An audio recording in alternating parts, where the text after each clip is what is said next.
Yo, what up? This is Gat G ng Tahanan Record. Siyempre, nandito na naman tayo para sa isang review and reaction ng isa sa mga kantang inilabas ng Shamrock Pinoy. Ayan, Shamrocks Pinoy. Ayun, kung fan ka ng, I mean, hindi ka naman fan. Kung YouTuber ka nung mga panahong siguro 2000 pataas, ganun, 2000 pataas. Malamang isa ka sa mga nakakapanood or nakakaabang kung rap ang hinahanap mo, eh makikita mo na ang nag-upload ay itong si Shamrocks Pinoy. Hindi ko kilala kung sino to, hindi ko alam kung siya yung bandang Shamrock. Basta ayun, nakikita ko to dati talaga lagi pagka magsa-search ako ng mga rap. Kasi halo-halo siya, meron siyang rock and then may rap na upload dito sa channel niya na to, and then hindi ko rin alam kung sino to, at saka ayan, nakasubscribe na pala ako dito. So ayun, magre-review tayo ng isa sa mga kantang inilabas ni Denmark featuring Michael B and Francis M. Ang title po nito ay Back in the Day, man. Isa to sa mga old school rap na favorite ko kasi bukod sa nandito si Michael B is nandito rin si Francis M, then dinugtungan pa ni Denmark. Ayan, di ba? Napaka solid ng kanta na to.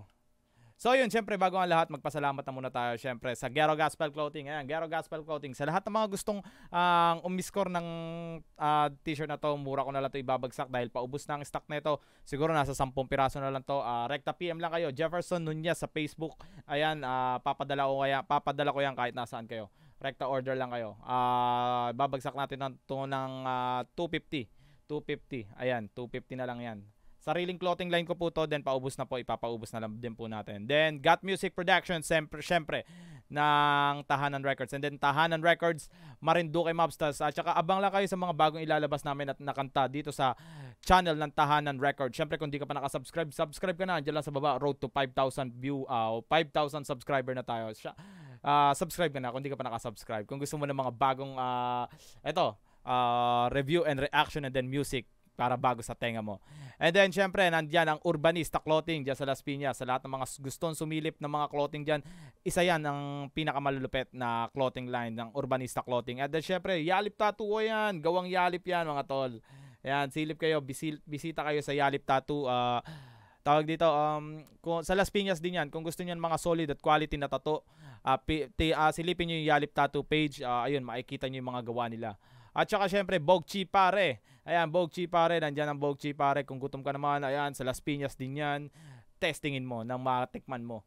Dreamtown Clothing. Isa sa mga clothing na pinakamalulupit din sa Las Piñas. At syempre, hindi mawawala dyan ang Street King Clothing. Andyan din ang Game Day Clothing. Lahat ng clothing sa Las Piñas. Ayan, grabe yan. Mga solid na mga clothing line yan, pare. Hindi kayo mapapahiya, promise. And then, Kapitolyo. Ayan. Syempre, Kapitolyo, kung may mga cup na gusto nyong hanapin, silipin nyo yung Kapitolyo. Siguradong hindi kayo mapapahiya sa akin. And then, dito sa Marinduque, Paring Boy. Ayan, may Paring Boy na food hub dito sa restaurant. Paring Boy Restaurant sa Sumangga. Sa Sumangga, Mugpog, Marinduque. Kung kayo ay dayo dito sa Marinduque, and then gusto nyo ng pinakamalapit na resto, ayan, dayuhin nyo, sa Sumangga lang yan. Sumangga, pagkatapos ng bayan ng Mugpog, Paring Boy Resto. And then kung tinatamad naman kayo pumunta sa Sumangga, andyan na sa bayan ang 2412 Food Hub. Yeah! Isa yan sa mga business ng aming magulang. Silipin nyo na rin kung nagugutom lang kayo. At syempre, shoutout sa lahat ng True Brown Style dito sa Marinduque. Ayan, Royal Dukes Hood, Salvaria Hood, Santa Cruz Trus, Brown Pride Crib. Ayan, na pinangahawakan ni OG Payat, ang inyong lingkod. At syempre, sa lahat ng Brown Pride Crib, True Brown Style sa Cavite, shoutout sa inyong lahat. So, ayun, basa muna tayo ng mga ilang comment dito sa kanta na to. Ang kanta na to, meron tong 609,940 views and then 2.6k likes. Syempre, like tayo.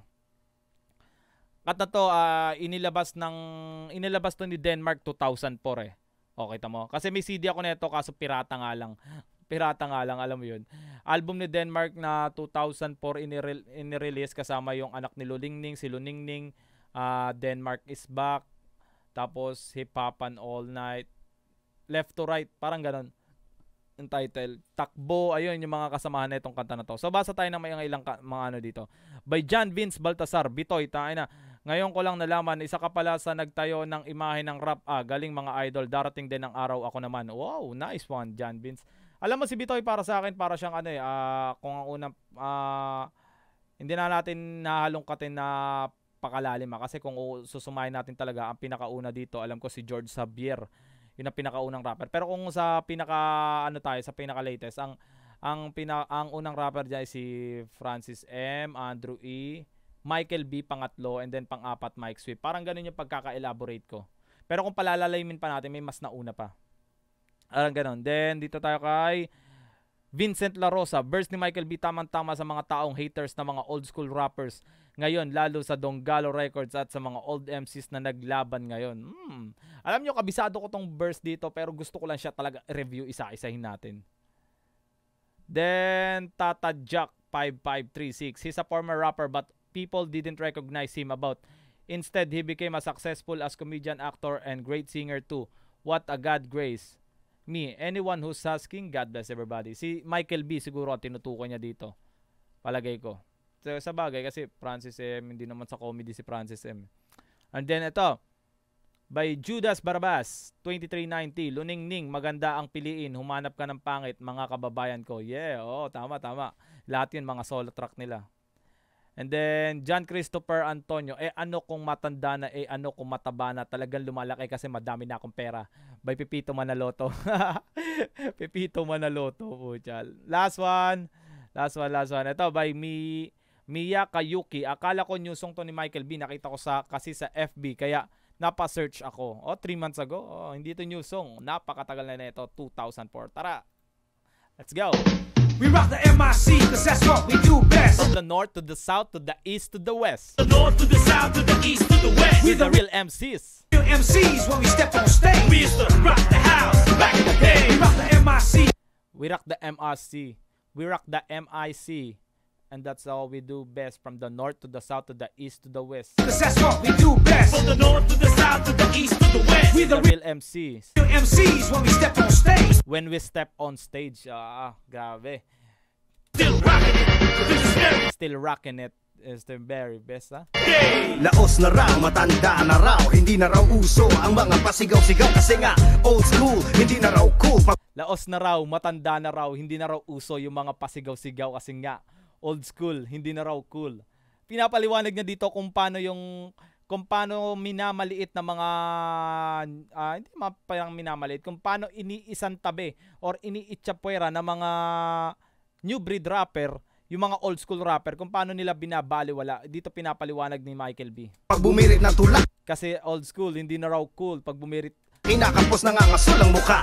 Galing nung no? Galing nung kinakapos nangangasul ang mukha. Alam mo yun, parang hindi na kaya, parang hinihingal na siya. Lampa, laging nadadapa, laging nangangapa. Ito multis, lampa, laging nadadapa, laging nakanganga, hindi makahinga. Hindi makahinga kasi tumataba o siya, sige na nga. Basta alam ko lang, kami pa rin ang nauna. Game! Real talk, napakalupit. Basta alam ko lang, kami pa rin ang nauna. Mga katulad ko. Mga katulad ko, hindi ko na pinapatulan. Kahit na alam ko, lagi nyo akong inakatulan. Ano kung matanda na, ano kung mga katulad ko, hindi ko na pinapatulan. Paanong katulad? Siguro ang sinasabi na dito itong mga katulad ko, hindi ko na pinapatulan. Siguro yung mga katulad kong rapper, hindi ko na pinapatulan. Hindi ko masabi kasing mga katulad kong old school, hindi ko na pinapatulan. taba na talagang lumalaki dahil marami na akong pera. Napaka-real talk naman. Talagang lumalaki kasi marami na akong pera. Di katulad ng iba na magaling sa salita, pero hanggang doon na lang wala namang nagagawa. Hindi na nga ako nagra-rap, pero wag niyo akong ismulin. Kasi pangalan ko, Michael B pa rin. Kasi pangalan ko, Michael B pa rin. Woo! Solid, man. Ito talaga hindi ko makakalimutan sa verse ni Michael B. Kaya gusto ko tong kanta na dahil sa bitaw ni Michael B. Kasi bibihira mo siyang marinig or alam mo yun, yung ganyang bitaw na ganyang banat ang ginawa ni Michael B. Napakabihira, napakaganda ng pagkakasama-sama nila dito. Ayun, overall ng verse ni Michael B. Parang ano siya, parang anti new breed na ano, parang kinokontra niya na kagad, sinosoplak niya. Ibinabalik niya yung mga panguhusga sa kanila ng mga new breed rappers. Parang ganoon. So tuloy tayo. We rock the MIC, cause that's what we do best. From the north to the south to the east to the west. We the real MCs when we step on stage. We used to rock the house back in the day. We rock the MIC, cause that's what we do best. From the north to the south to the east to the west. From the north to the south to the east to the west. We the real MCs when we step on stage. Still rocking it to this very day. Sama-samang balikan. Samang balikan ang ating nakaraan para makarating tayo sa ating paroroonan. Ang ano na, no, yung talagang batang Denmark, hindi ko masabing bata. etong era ni Denmark na to is napakatikas ang boses ni Denmark dito, mga paray. Kung hindi niyo na itatanong, kung hindi niyo na itatanong, kasi kung ako tatanungin talaga, yung tikas ng vocals dito ni Denmark, ang angas, parang asiga niya, alam mo yun, parang may tira, may diin yung mga may diin yung niya, yung boses niya.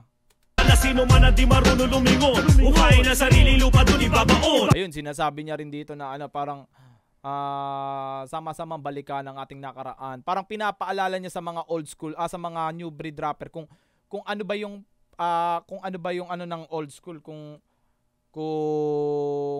naaalala niyo ba kung ano yung mga ginawa ng old school para sa inyo at para sa rap na to. Parang ganun yung pinaka-inaano dito ni Denmark. Hoy, nakapagbukas tayo ng Then tuloy tayo. Pagkat hindi mo naman mapipigil ang paggulong ng panahon, estilo mo bumubulong, dapat sa'yo nakakahon. Estilo mo bumubulong, dapat sa'yo nakakahon. Mumultis din siya, no? Nakalutang sa malawak na karagatan. Kung wala ka dito, wala kang karapatan. Kung wala ka dito, wala kang karapatan. Parang sinasabi niya dito ni Denmark, kung wala ka nung parang old school era, kung wala ka nung old school era na ipinaglalaban nila yung rap, is wala kang karapatan na para husgahan yung mga old school rapper na ngayong new breed, na ngayong kakasibol mo lang bilang rapper. Parang ganon. Huwag ka magtaka kung ba't kami nandito pa, hindi mawawala at tunay na nagsimula. Yeah, man, totoo yun. Huwag kang magtaka. Eto, sa lahat to ng mga haters ng old school, huwag kang magtaka kung ba't kami nandito pa, hindi mawawala ang tunay na nagsimula. Yeah. Think you better than me, tignan natin. Think you better than me, tignan natin. Pagkatapos ko sa'yo, ikay pupulikatin. Pagkatapos ko sa'yo, ikay pupulikatin. Ubusin na tanga, wala matitira. Mga bobong rapper, sa tiyan ko nakatira. Ang ganda ng mga tugmaan, no? Bobong rapper, sa tiyan ko nakatira. Denmark, hindi maantala. kung ang ako'y baril at mga lirik ko ang bala. Kung ang ako'y baril at mga lirik ko ang bala. You rock the Yeah! Eto, overall numbers ni Denmark, dito, paalala sa mga rapper at syempre pang sosoplak na rin. Yung may angas yung niya dito, yung verse niya. Kasi kay Michael B, parang may angas yung kay Michael B, pero mabait yung style. Dito kasi kay Denmark, may pagka hardcore yung bandang gitna niya. Parang kalahati niya na pagpapaliwanag na pagbabanta sa mga new breed rapper about sa kanila, sa mga old school. And then yung gitna niya, yung kalahati is yung kaya niyang gawin, parang ganun. Yung kaya niyang gawin na na parang pinakitaan kanya ng angas, parang ganun. So Francis M tayo. That's what we do best. From the north to the south to the east to the west. We the real MCs when we step on stage. We used to rock the house. Back in the day. Back in the day. We rock the MIC, cause that's what we do best. From the north to the south to the east to the west. We the real MCs when we step on stage. Make money, it's time to get paid. Ito yung style ni Denmark sa album niya na parang hindi ko masabi ko sa kanya ko lang narinig or meron na rin kay Andrew yung ganito kay Kuya Drew. Para sa kanya ko narinig yung style na ganyan nga pag gumigit na pagkatapos na parang interlude yata tawag dyan or yung refrain is yung scratch, pumapasok pa rin yung elemento ng isa sa mga elemento ng hip hop, yung scratching ng ng mga DJ, di ba? Puta, grabe. Ang ganda ng combination na ganito.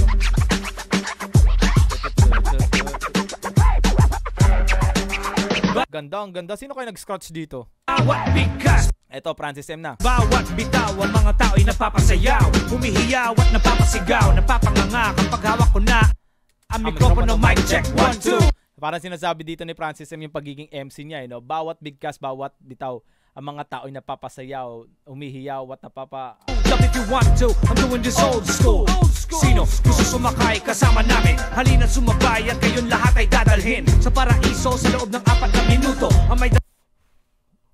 Dadalhin ka sa paraiso sa loob ng 4 na minuto sa isang kanta, parang ganun. Walang problema, pinagbabawal dito. Isang tabi mga paggahe, wala nang jahe-jahe. Halina't sumayaw at makisali. Iwanan ito, parang siya dito, iwanan ng problema di masipin, parang nag-dos siya dito. Ang problema, wag isipin na naisip mong malinis ang isipan at di mo kakailanganin ng mga tirang alanganin alang-alang sa mga katang inawit.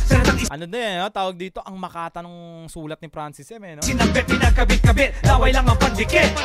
Pandikit. Ayun, overall ng numbers ni Kuya Francis M is ayun nga, parang explaining about MCing si Kuya Francis M dito, and then naging makata siya sa kalahati niya. Yung kumbaga kung ano yung alam naman natin si Francis M, yung style niya is makabayan, 'di ba? Parang ganun yung ginawa niya sa kalahati ng verse niya. We do best. From the north to the south to the east to the west. We the real MCs when we step on stage. We used to rock the house back in the day. We rock the MIC, 'cause that's what we do best. From the north to the south to the east to the west. We the real MCs when we step on stage. All fake MCs are gonna get slayed. We rock the MIC, 'cause that's what we do best. From the north to the south to the east to the west. We the real MCs when we step on stage. We used to rock the house back in the day. We rock the MIC, 'cause that's what we do best. From the north to the south to the east to the west. The north to the south to the east to the west. We the real MCs when we step on stage. Wanna be MCs get blown away. Wannabe MCs get blown the way. Mga wannabe na MCs.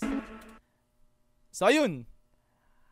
Overall lang kanta, napaka solid, tawag dito. Wala talaga akong masabi kasi isa ako sa mga fan talaga ng old school, man. Sa totoo lang, kung ano yun, gustong-gusto kong pakinggan yung boom bap na tunog tapos yung bibitaw yung mga old school na rapper. Grabe, napaka-solid dun.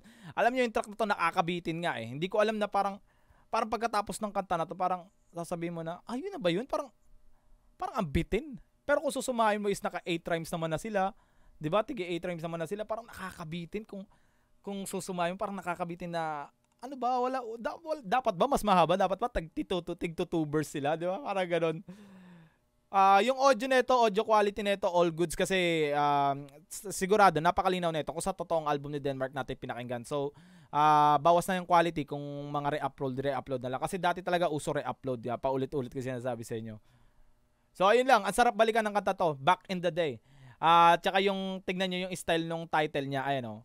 Yung style ng title niya, BAK, back, letter N, tas yung THA, the day, yung the day niya, back and the day. Ayaw yung style old school na tawag dito, na titlean, parang ganon.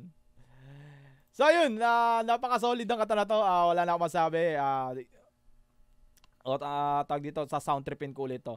Siyempre, maraming salamat sa Ghetto Gospel Clothing, Gat Music Productions, Marinduque Mapstas, Tahanan Records. Kung di ka pa nakasubscribe, mag-subscribe ka na kung ako sa'yo para maabangan mo at makita mo kung ano yung mga nire-review ko dito sa channel ko. At siyempre, mga music namin na paparating, abang mo na, marami pa dyan.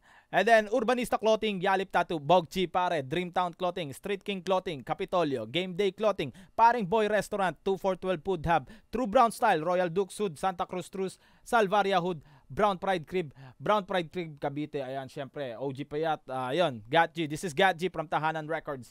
Now, peace. I'm out. Syempre, Elvar Marinduque. Ayan, Elvar Disposable Babe. Silip na kayo. Jefferson Nunez, PM nyo lang, rekta PM nyo lang sa Facebook. Maraming salamat. Now, peace. I'm out.